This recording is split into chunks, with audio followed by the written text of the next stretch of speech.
All right, first time setting the Razor ground force drifter on the ground. I guess you could say I'm nervous. This thing just got heavier and heavier.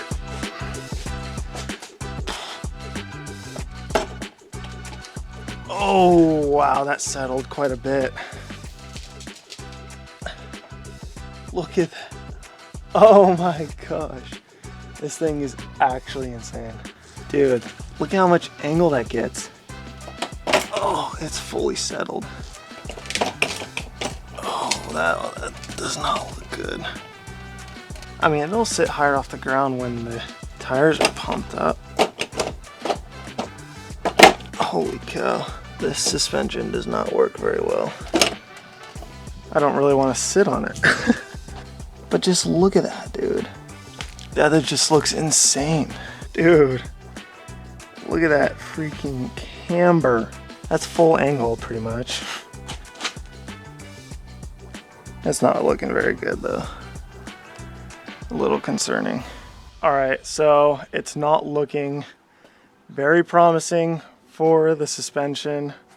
I think we will have to abandon the project, unfortunately, because I just don't think the springs are quite delivering enough strength that we are looking for, unfortunately.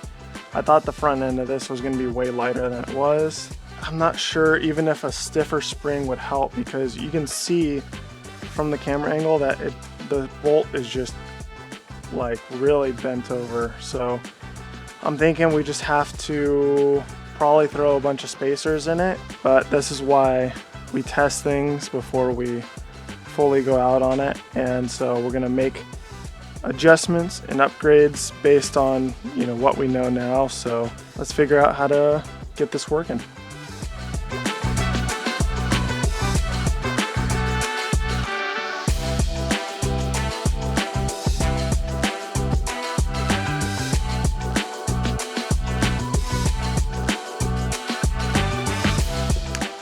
So as you guys saw, unfortunately, it's just not looking too good in terms of how the suspension handled just being put on the ground.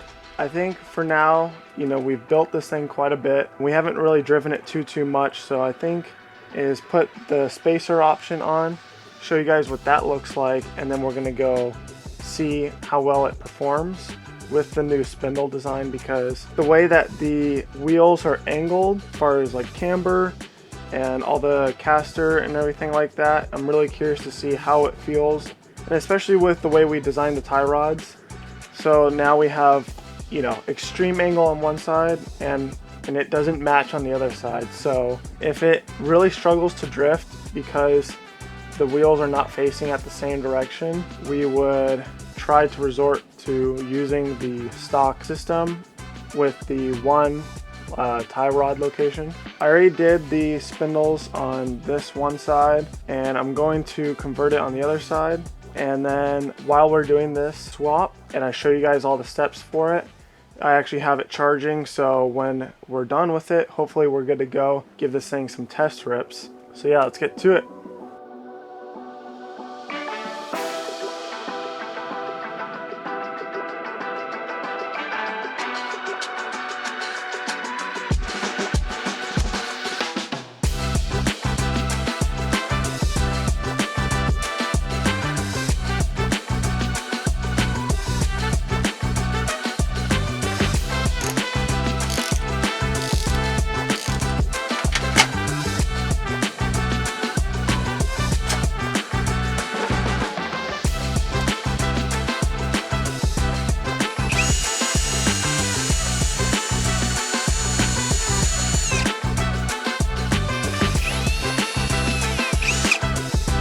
So I'm taking off one of the inner sleeves that went on this bottom one here, right here, because otherwise it'll come in contact with the spacers.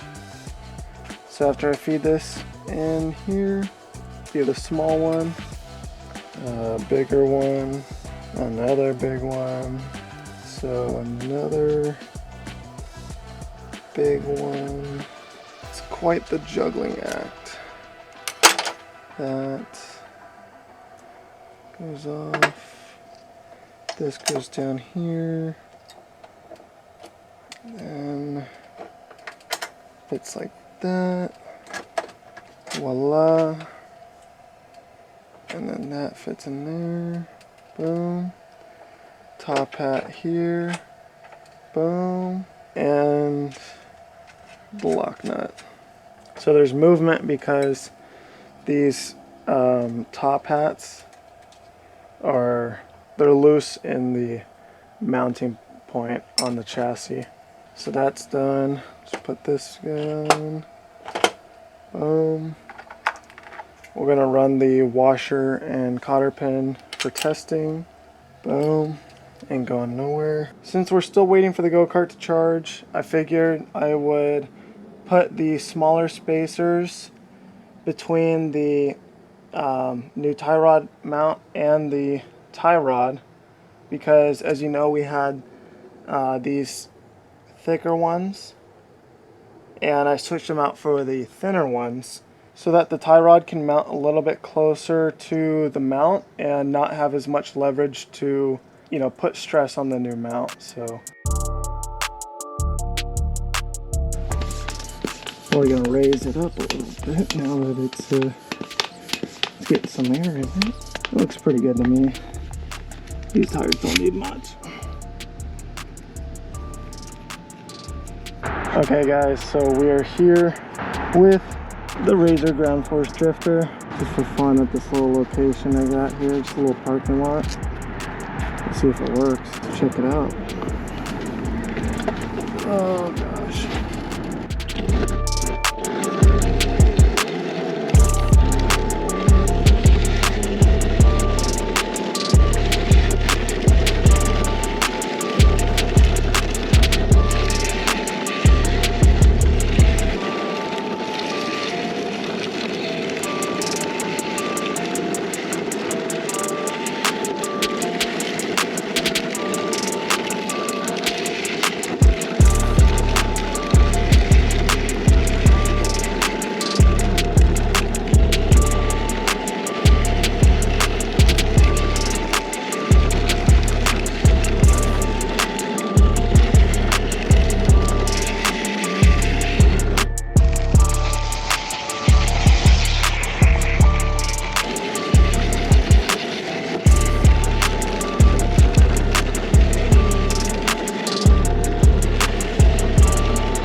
Holy.